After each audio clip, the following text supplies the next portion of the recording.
ഞാൻ ഇവിടുന്ന് പോവുകയാണ്. നിനക്ക് പേടി തോന്നുകയാണെങ്കിൽ നീയും നിന്റെ വഴി നോക്കിപ്പോയിക്കൊള്ളുക. വിശ്വസിക്കാനാവാതെ തരിച്ചു നിൽക്കുകയായിരുന്നു അവൾ. എന്താണ് ഇതിനർത്ഥം? നിങ്ങൾ എൻ്റെ കൂടെ വീട്ടിലേക്ക് വരുന്നില്ലേ? നമ്മുടെ വിവാഹത്തെക്കുറിച്ച് വീട്ടുകാരോട് സംസാരിക്കില്ലേ? അവളുടെ ശബ്ദത്തിൽ അത്ഭുതവും സങ്കടവും ഭയവും കലർന്നിരുന്നു. എന്നാൽ അർമാന്റെ മറുപടി വളരെ ക്രൂരമായിരുന്നു. നിന്റെ ശരീരത്തിലും കഴുത്തിലും മാത്രമല്ല, നിന്റെ ആത്മാവിൽ പോലും ഞാൻ അത്തരം അടയാളങ്ങൾ അവശേഷിപ്പിച്ചിട്ടുണ്ട്. അത് കാണുമ്പോൾ നിനക്കൊരു പുരുഷനുമായി മാത്രമല്ല ബന്ധമുള്ളതെന്ന് ആർക്കും മനസ്സിലാകും. നീ രാത്രി മുഴുവൻ സുഖഭോഗങ്ങളിൽ മുഴുകുകയായിരുന്നു എന്ന് എല്ലാവരും അറിയും. അവൻ്റെ സംസാരം വിഷത്തേക്കാൾ കയ്പുള്ളതായിരുന്നു. അവൻ വെറുതെ സംസാരിക്കുകയല്ല, മറിച്ച് തൻ്റെ വാക്കുകളിലൂടെ വിഷം തുപ്പുകയായിരുന്നു. ഏതൊരു വ്യക്തിയെയും തളർത്തി കളയാൻ ശേഷിയുള്ള വാക്കുകളായിരുന്നു അവ. അവൾ ആകെ തകർന്നു പോയിരിക്കുകയായിരുന്നു. നിൽക്കാൻ പോലും വയ്യാതെ വന്നപ്പോൾ എന്തിൻ്റെയോ സഹായത്തോടെ അവൾ എഴുന്നേറ്റ് നിന്നു. തൻ്റെ കാലുകൾക്ക് ഉറപ്പ് നൽകാൻ അവൾ പരമാവധി ശ്രമിച്ചു. പക്ഷെ നിയന്ത്രിക്കാൻ കഴിയാതെ അവളുടെ കണ്ണുകളിൽ നിന്ന് കണ്ണുനീർ ഒഴുകിക്കൊണ്ടിരുന്നു. അവിശ്വസനീയതയോടെ അവൾ ചോദിച്ചു, നിങ്ങൾ എന്നെ കളിയാക്കുകയാണോ? അവൾക്കിപ്പോഴും അതൊരു സ്വപ്നമായിട്ടാണ് തോന്നിയത്. കുറച്ചു മുമ്പ് വരെ തൻ്റെ കൂടെ ചിരിച്ചു സംസാരിച്ചു നിന്നിരുന്ന ഒരാൾക്ക് എങ്ങനെയാണ് ഇത്ര പെട്ടെന്ന് മാറാൻ കഴിയുക? നീ ഒരു മണ്ടിയാണ്. ഇതൊരു തമാശയാണെന്ന് പോലെ നിനക്ക് മനസ്സിലാകുന്നില്ലേ എന്ന പരിഹാസം അവളുടെ കാതുകളിൽ മുഴങ്ങി. പക്ഷെ അവൻ്റെ മുഖത്ത് തമാശയുടെ നീയൽ പോലും ഉണ്ടായിരുന്നില്ല.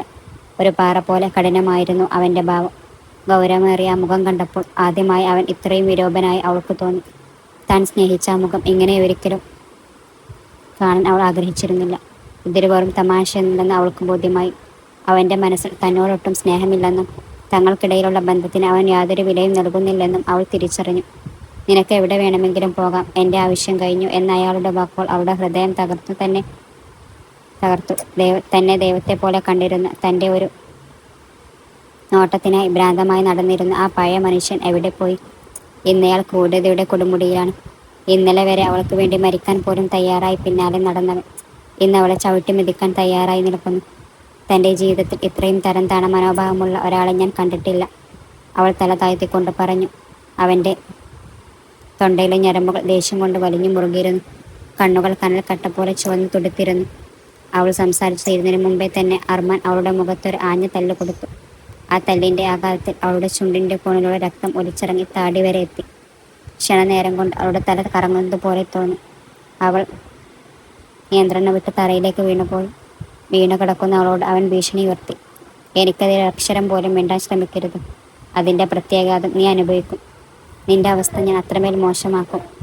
തൻ്റെ യോഗ്യതയെക്കുറിച്ച് സംസാരിക്കാൻ വന്ന അവളോട് നിന്റെ അച്ഛൻ എത്രത്തോളം തരം താണവനാണോ അതിനേക്കാൾ മോശമെന്ന് നീയെന്ന് അവൻ ആക്രോശിച്ചു. ജീവിതം നശിപ്പിച്ചത് അർമാൻ മാലിക്കാണെന്ന് പോയി നിന്റെ അച്ഛനോട് പറഞ്ഞേക്ക്. ബാക്കി കഥ അയാൾ നിനക്ക് പറഞ്ഞു തന്നോളും എന്നവൻ പരിഹസിച്ചു. പ്രതികാരം ഒരാളെ ഇത്രത്തോളം അന്ധനാക്കുമെന്നും കാഴ്ചയും കേൾവിയും ഇല്ലാതാക്കുമെന്നും അവൻ കരുതിയിരുന്നില്ല. ഒരു പാവം പെൺകുട്ടിയോട് പ്രതികാരം തീർക്കാൻ വിവാഹം പോലുള്ള പവിത്രമായ ബന്ധത്തെ പോലും അവൻ തകർത്തെറിഞ്ഞു. പ്രണയത്തെ എത്രത്തോളം അപമാനിക്കാൻ അവനിക്ക് എങ്ങനെ സാധിച്ചു എന്ന വേദനയോടെ ചിന്തിച്ചു. അവൻ ആ മുറിയിൽ നിന്നും പുറത്തേക്ക് നടന്നു. ആ സമയത്ത് അവൾ ഓടിവന്ന് അയാളുടെ കാലിൽ വീണു കരഞ്ഞു. ഞാൻ പറയുന്നതൊന്ന് കേൾക്ക്. എന്നെ ഇങ്ങനെ ഉപേക്ഷിച്ചു പോകരുത്. എൻ്റെ ഉപ്പ എന്നെ കൊന്നു കളയും. എനിക്ക് എങ്ങോട്ടെങ്കിലും പോകാൻ ഒരു വഴി പറഞ്ഞു താ. ഞാൻ നിങ്ങളോട് എന്ത് തെറ്റാണ് ചെയ്തത്? പക്ഷെ അവളുടെ കരച്ചിലോ നിലവിളിയോ ഒന്നും കേൾക്കാതെ വളരെ അഹങ്കാരത്തോടെയും പുച്ഛത്തോടെയും അവൻ അവിടെ നിന്ന് ഇറങ്ങിപ്പോയി. തൻ്റെ ജീവിതത്തിൽ വന്നുപോയ ആ വലിയ തെറ്റ് സ്വയം ശിക്ഷിക്കാൻ അവൾ ആഗ്രഹിച്ചു. ഈ ഭൂമി പിളർന്ന് എന്നെ ഉള്ളിലേക്ക് എടുത്തിരുന്നെങ്കിൽ എത്ര നന്നായേനെ എന്ന് അവൾ കൊതിച്ചുപോയി. തൻ്റെ ശരീരത്തിൽ വീണ ആ കറുത്ത പാട് അവളുടെ ജീവിതകാലം മുഴുവൻ അവൾ നീറേണ്ടി വരും. പ്രണയത്തിന് വേണ്ടി എല്ലാം ഉപേക്ഷിച്ച അവൾക്ക് ഇപ്പോൾ അതേ പ്രണയം നൽകിയ മുറിവുകൾ സഹിക്കേണ്ടി വരികയാണ്. ഉള്ളുരുകി കരയാൻ പോലും കഴിയാത്ത അത്രയും അവൾ തളർന്നു പോയിരുന്നു. ആശ്വസിപ്പിക്കാൻ ഒരു വാക്കുപോലും ആ മുറിയിൽ ബാക്കിയുണ്ടായിരുന്നില്ല. ഉച്ചയോടടുത്ത് അവൾ ഹോട്ടൽ മുറിയിൽ നിന്നും പുറത്തിറങ്ങി. പുറത്തെ ലോകം കത്തുന്ന വെയിൽ പോലെ അവൾക്ക് അനുഭവപ്പെട്ടു. ഇന്നലെ വരെ എല്ലാം എത്ര മനോഹരമായിരുന്നു. എന്നാൽ ഇന്ന് ആ സൗന്ദര്യമെല്ലാം വെറും കല്ലുകൾ പോലെ കഠിനമായിരിക്കുന്നു. വിറക്കുന്ന കൈകൾ അവൾ തൻ്റെ ഷാൾ ശരിയാക്കി പൊതിച്ചു. ശരീരമേറ്റ മുറിപ്പാടുകൾ മറക്കാനാവില്ലെന്ന് അവൾക്കറിയാമായിരുന്നു. മറ്റൊരു വഴിയുമില്ലാതെ വരാനിരിക്കുന്ന വിപത്തിനെ നേരിടാൻ അവൾ ഉറപ്പിച്ച് അവൾ വീട്ടിലേക്ക് പോവാൻ ഒരുങ്ങി. വീട്ടിലെത്തിയപ്പോൾ അവളുടെ നാത്തൂൻ വാതിൽ തുറന്നു. അവളുടെ ആകെ തകർന്ന അവസ്ഥ കണ്ട് അവർ ഒരു നിമിഷം ഞെട്ടിപ്പോയി. അവളെ പിടിച്ചകത്തേക്ക് കയറ്റി. അവളുടെ കയ്യിൽ പിടിച്ചു നിർത്തിക്കൊണ്ട് തൻ്റെ സഹോദരന്മാരെ ഉറക്കെ വിളിച്ചു. കരഞ്ഞു കലങ്ങിയ കണ്ണുകളോടെ അവൾ നോക്കിയപ്പോൾ തൻ്റെ സഹോദരന്മാരായ ഷഹ്റാസും വക്കാസും മുന്നിൽ നിൽക്കുന്നത് കണ്ടു. അവർ അവളെ കണ്ടത് തറഞ്ഞുപോയി. ശരിക്കും കരിങ്കല്ല് പോലെ നിശ്ചലായി നിന്നുപോയി. അവളുടെ അച്ഛൻ ജംഷാദ് തോറ്റുപോയ ഒരു കളിക്കാരനെ പോലെ മുട്ടുകുത്തി തളർന്നിരുന്നു. അവൾ ഓടിച്ചെന്ന് ഷഹസാദിന്റെ അടുത്തേക്ക് ചെന്നു.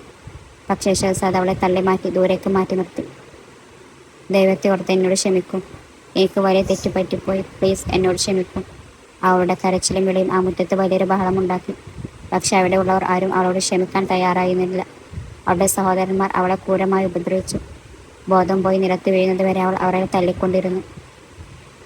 സ്വന്തം മകളെ ഇന്നുവരെ മനസ്സിലാക്കാൻ ശ്രമിക്കാത്ത അവളോട് സ്നേഹത്തോടെ ഒരക്ഷരം പോലും മിണ്ടാത്ത ജംഷീദ് എന്നും അവളെ തൻ്റെ നാശത്തിന് കാരണമായവൾ എന്ന് മാത്രമാണ് വിളിച്ചത്. ആ ശപിക്കപ്പെട്ടവളെ കൊന്നുകളയുമെന്നായിരുന്നു നല്ലത്. ഈ നാണക്കേടും ചുമന്നവൾ എവിടെ പോയാലും നമ്മൾക്ക് തന്നെ നാണക്കേട്. പറ, ആരാണവൻ? നീ അവൻ്റെ കയ്യിൽ നിന്നും എത്ര പണം വാങ്ങി? അതോ നീ അവൻ്റെ കൂടെ ഒളിച്ചോടാൻ നോക്കിയതാണോ? അവളുടെ മുഖം ആകെ അടിച്ചു നീടിച്ചിരിക്കുകയാണ്.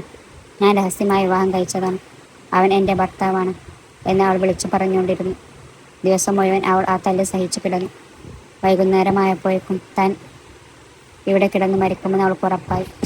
അവൾക്ക് വേണ്ടി സംസാരിക്കാൻ ആരുമില്ലായിരുന്നു. സഹോദരന്മാരും അച്ഛനും അവളെ അത്രത്തോളം ആഗ്രഹിച്ചു കഴിഞ്ഞിരുന്നു. നാട്ടുകാർ ഇതറിഞ്ഞെങ്കിൽ ആരും ഇടപെട്ടില്ല. കാരണം അത് അവരുടെ കുടുംബകാര്യമാണല്ലോ എന്ന് കരുതി എല്ലാവരും മാറി നിന്നു. അവളൊരു പഴയ മുറിയിൽ അടച്ചു പുറത്തു നിന്ന് പൂട്ടി. ഇവൾ ഇവിടെ കിടക്കട്ടെ, ജീവൻ പോവാണെങ്കിൽ പോട്ടെ.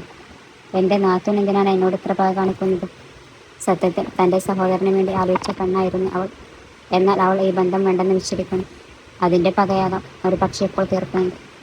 സ്വന്തം ജീവൻ രക്ഷിക്കാൻ വേണ്ടി രണ്ടാമതും അവൾക്ക് അവിടെ നിന്ന് ഓടിപ്പോകുകയാണ്. അർദ്ധരാത്രി ആരും കാണാതെ വീടിൻ്റെ പിൻവാതിൽ തുറന്ന് മുറ്റത്തേക്ക് ഇറങ്ങുമ്പോൾ അവൾ ആകെ പേടിച്ചിരുന്നു. എങ്ങോട്ട് പോകണമെന്നോ എവിടെ നിൽക്കണമെന്നോ അവൾക്ക് അറിയില്ലായിരുന്നു. ബന്ധുക്കളുടെ അടുത്തേക്ക് പോയാൽ അവർ തന്നെ അച്ഛനും സഹോദരങ്ങൾക്കും വിട്ടുകൊടുക്കുമെന്നും അത് തൻ്റെ ജീവന് ഭീഷണിയാകുമെന്ന് അവൾക്ക് ഉറപ്പായിരുന്നു.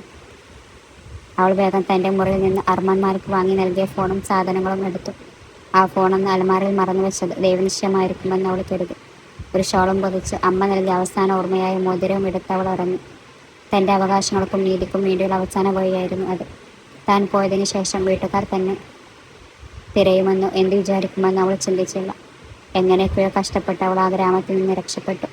പിറ്റേ ദിവസം നേരം വെളുത്തപ്പോഴേക്കും അവൾ നഗരത്തിൽ എത്തിയിരുന്നു. പക്ഷെ അവിടെ അവൾക്ക് പോകാൻ ഒരിടവുമില്ലായിരുന്നു.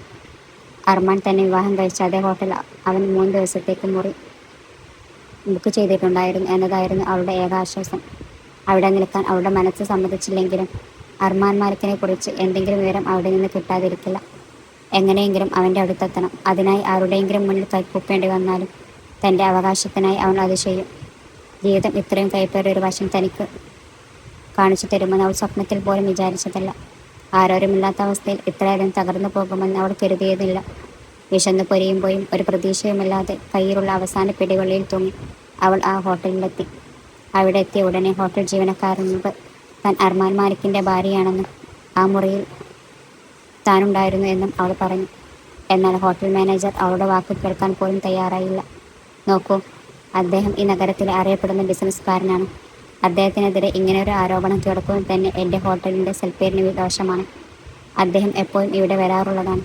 വിദേശത്ത് പോകുന്നതിന് മുമ്പ് അദ്ദേഹം ഇവിടെയാണ് താമസിക്കാറുള്ളത് എന്ന് അദ്ദേഹം പറഞ്ഞു. അങ്കിൾ, ദൈവത്തെ ഓർത്ത് ഞാൻ പറയുന്നത് വിശ്വസിക്കും. ഞാൻ നുണ പറയുകയല്ല. എങ്ങനെയെങ്കിലും അർമാൻ മാലിക്കുമായി ബന്ധപ്പെടാൻ ഉള്ള വഴി പറഞ്ഞു തരുമോ എന്നവൾ അപേക്ഷിച്ചു. തൻ്റെ മുന്നിൽ കൈകൂപ്പി നിൽക്കുന്ന ഐസയുടെ മുഖത്തേക്ക് അയാൾ കുറേ നേരം നോക്കി നിന്നു.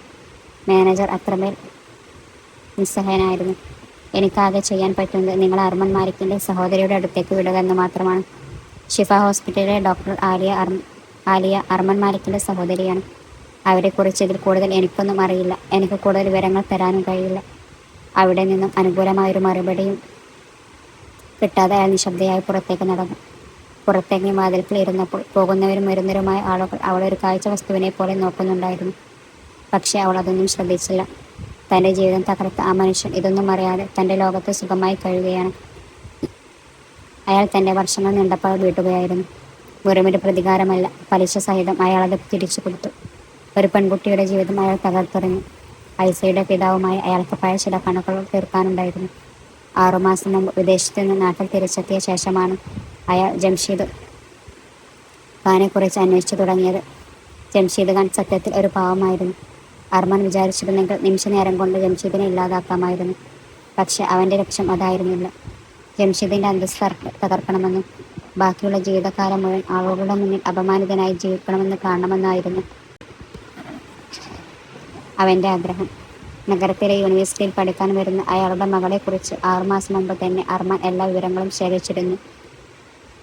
അന്നേ ദിവസം യൂണിവേഴ്സിറ്റിയുടെ കവാടത്തിൽ വെച്ചാണ് അർമാൻ ഐസയെ ആദ്യമായി നേരിൽ കണ്ടത്.